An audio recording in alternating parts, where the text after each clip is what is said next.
Amahoro y'Imana abane nawe muvandimwe nshuti uduteza amatwi ikuzo nishimwe biharirwa Nyagasani umurezi w'ibiremwa byose.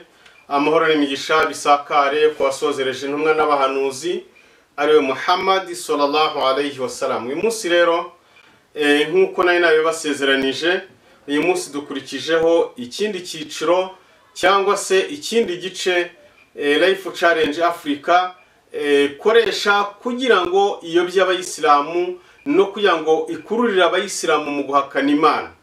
Uyu munsi wa none rero nkuko nari nabibabwiye, uyu munsi tugeze ku kindi gice cyo gushinga cyo kuba barashinze ishuri. Iryo shuri rero bashinze akaba ari ishuri ryigishwamo inyigisho zisebya idini ya Isilamu. Icyo gice rero iryo shuri nkuko umuvandimwe agiye kuri tubwira, twatega amatwi hanyuma twaza kumva ibisobanuro byaryo. The Ark School. The Ark School. Education is life, but not for all. Many end up in hopelessness, gangs of street life.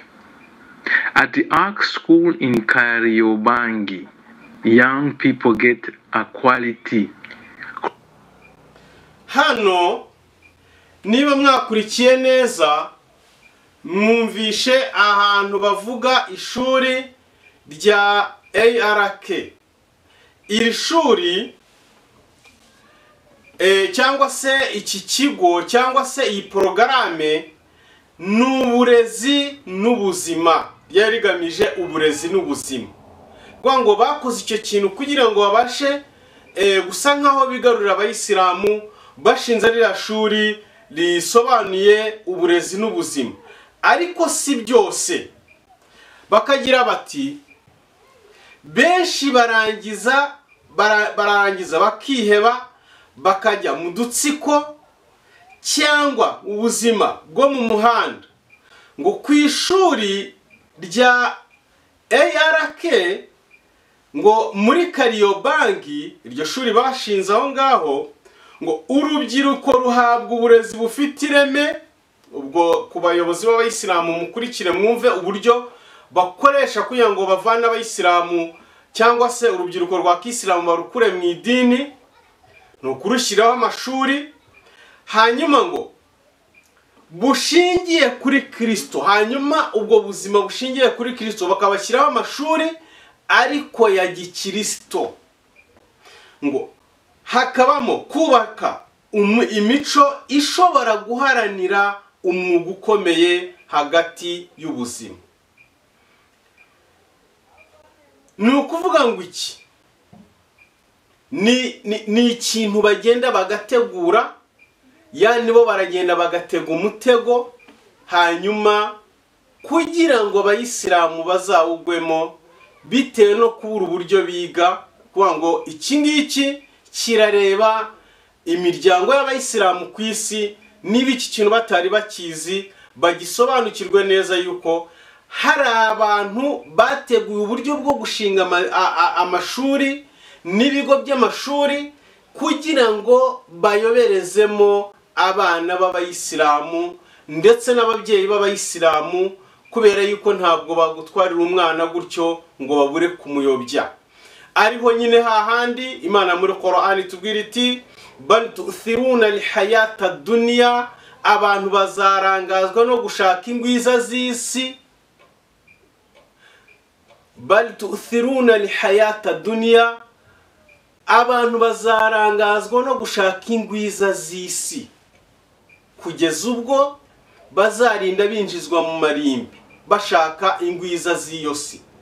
Ikindi nanone aba bantu bazatanga amafaranga kubera yuko bazatanga ibyo bafite, kubera yuko byanze bikunze ni ibintu Qur'ani yahanuye ko bagomba gutanga imitungo yabo, bagatanga n'amafaranga yabo, nkuko nanone tubisanga muri Qur'ani igice cyaho cya 8 ku murongo waho wa 36 haragira hati بعد أعوذ بالله من الشيطان الرجيم بسم الله الرحمن الرحيم إن الذين كفروا ينفقون أموالهم ومبجukuri babandi bahakanye batanga imitungo yabo liyasuddu an sabilillah kugira ngo basenye cyangwa se bahakane imitungo yabo kugira ngo bakumire abantu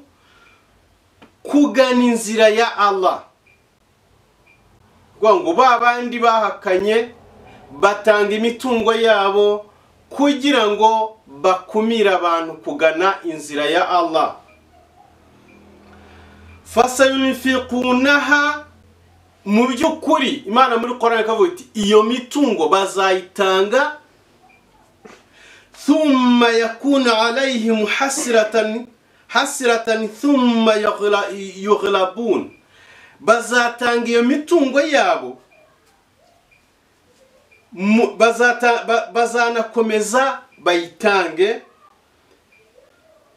ariko iherezo bizabatera agahinda. Bazakomeza batange iyo mitungo yabo ariko thumma yughlabun, mu byukuri iyo mitungo yabo bizagumya bibatera agahinda. Walladhina kafaru ila jahannam, mu byukuri abahakanye bazajya mu muriro utazima kubera ibyo bikorwa byabo bakora, yabo batanga imitungo babuza abantu kugana inzira y'idini ya Islamu, babuza abantu kugana inzira ya Allah. Mu byukuri muri iyo mitungo yabo bazakomeza bayitange kandi bizabatera n'agahinda kubera ko izajya bapfira ubusa. Hanyuma kandi abahakanye abazahakana Allah bazajya muri jahannam, ila jahannam yuhsharun, hanyuma bazajya muri jahannamu mu muriro utazima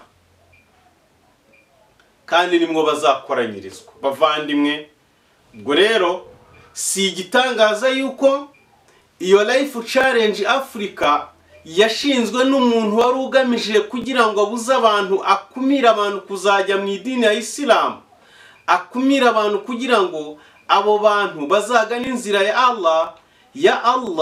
Mu byukuri ntabwo bizamubuza kugira agahinda, azagumya ababare kubera iyo mitungo yazatanga, nta nubwo azahagarara kwitanga, ariko mu byukuri bizarangira abamukurikiye bajyanye nawe muri jahannam mu muriro utazima. Kandi inshuti zanjye ndabakunda, mbifuriza yuko mwazajya mu ijuru, ndetse nanabasaba yuko mwashakisha ukuri ku idini ya Islamu, mukareka gushakira ukuri ku bantu bayanga kubera ko ntabwo bayivuga neza.